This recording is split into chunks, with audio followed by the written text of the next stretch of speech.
देखिए, हिंदू पलायन बिल्कुल नहीं कर रहे हैं, ये पलायन करवा रहे हैं जानबूझ करके, एक माहौल खराब कर रहे हैं ताकि वहाँ पर राष्ट्रपति शासन लग जाए। ये देश का दुर्भाग्य है कि हिंदुओं का पलायन हो रहा। हिंदू बेटियों को के ऊपर बलात्कार किए गए, उनके घर जलाए गए। हाल ही में संसद से पास हुए वक्फ संशोधन बिल के खिलाफ पश्चिम बंगाल में हुए प्रोटेस्ट के बाद हुई हिंसा को लेकर समाजवादी पार्टी ने भारतीय जनता पार्टी पर हमला किया है।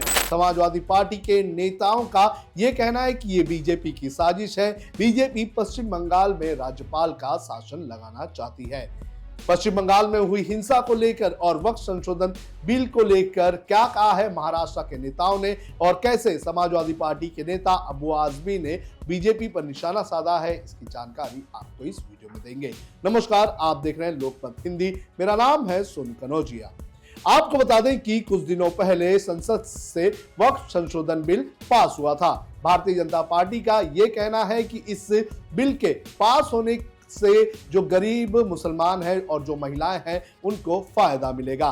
लेकिन इस बिल के पास होने के बाद पश्चिम बंगाल और बिहार जैसे राज्यों में बड़े पैमाने पर प्रोटेस्ट हुआ था।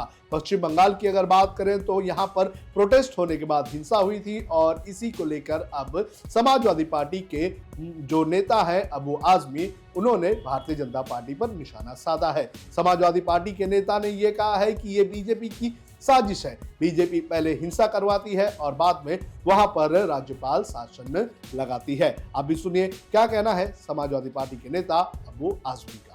देखिए, हिंदू पलायन बिल्कुल नहीं कर रहे हैं, ये पलायन करवा रहे हैं जानबूझ करके, एक माहौल खराब कर रहे हैं ताकि वहाँ पर राष्ट्रपति शासन लग जाए।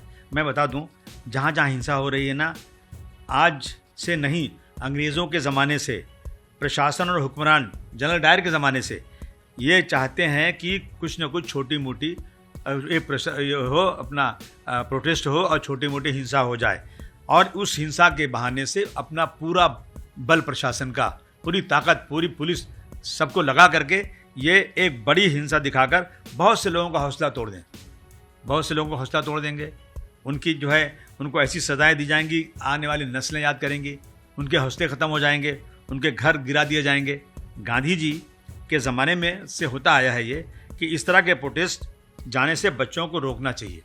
इसका उल्टा मतलब लोग निकालेंगे कि अबू आसिम ऐसा बोल रहे हैं, लेकिन देखिए, आप एक पत्थर मारोगे, वो गोली मारेंगे, आप जेल जाओगे, ज़िंदगी तबाह हो जाएगी। गांधी जी की किताब में लिखा हुआ है, प्रोटेस्ट ऐसा करो कि उस प्रोटेस्ट से जालिम के जुल्म को एक्सपोज करो। अबू आजमी ने जहां एक तरफ बीजेपी पर हमला करने का काम किया है तो वहीं भारतीय जनता पार्टी की नेता नवनीत कौर राणा ने ममता बनर्जी पर हमला करने का काम किया है। उन्होंने कहा है कि अगर हिंदुओं पर हमला होता होगा तो ममता बनर्जी को रिप्लेस किया जाएगा। आप भी सुनिए क्या कहा नवनीत कौर राणा ने। ममता बनर्जी जब से मुख्यमंत्री पद पे विराजमान है, तब से लेके आज तक का इतिहास है। अगर हर इतिहास के पन्ने आप खोलेंगे तो उसमें यही दिखाई देगा कि जब जब मतदान हुआ, जब जब राजनीति हुई, तो वहां पर सिर्फ अत्याचार हिंदू विचारधाराओं के लोगों पे हुई। हिंदू बेटियों को के ऊपर बलात्कार किए गए, उनके घर जलाए गए, उनके व्यापार बंद किए गए। ममता दीदी को एक गलतफहमी हो गई है।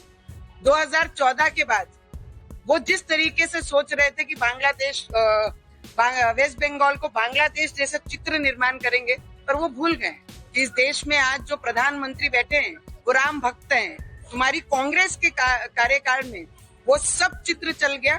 जहां एक तरफ इस पूरे मामले पर पॉलिटिकल पार्टियां इन्वॉल्व होती हुई नजर आ रही है तो वहीं बागेश्वर धाम के धीरेन्द्र शास्त्री ने भी इस पर ममता बनर्जी पर निशाना साधा है। आप भी सुनिए क्या कहा धीरेन्द्र शास्त्री ने। जिस तरह बंगाल में हो रहा है, जिस तरह हिंदुओं ये देश का दुर्भाग्य है कि हिंदुओं का पलायन हो रहा और हिंदुओं की यह डरपोक स्थिति के कारण आज हिंदू अपने अपने घरों को छोड़ने पर मजबूर है।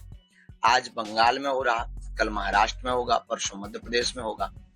एक विशेष समुदाय के लोग हिंदुओं को डराने के लिए इस प्रकार के कृत्य वहां की सरकार के संरक्षण में हो रहे हैं, जो निश्चित रूप से निंदनीय है, घोर निंदनीय है। हम समस्त हिंदुओं से यही कहेंगे, केवल एक बागेश्वर बाबा से हिंदू राष्ट्र नहीं बनना है, ना हिंदू बचना है। घर घर बागेश्वर बाबा की आवश्यकता है। आपको बता दें कि पश्चिम बंगाल में जो हिंसा हुई थी उस हिंसा का सबसे ज्यादा असर मुर्शिदाबाद में देखने मिला था और यहां पर 3 लोगों की जान भी गई थी और इसी को लेकर जो सेंट्रल फोर्सेस है वो यहां पर काफी ज्यादा गश्त लगाए हुए हैं और लगातार उन लोगों पर एक्शन लेने का काम किया जा रहा है जिन लोगों ने पब्लिक प्रॉपर्टी को नुकसान पहुंचाया और जिन लोगों ने हिंसा की थी।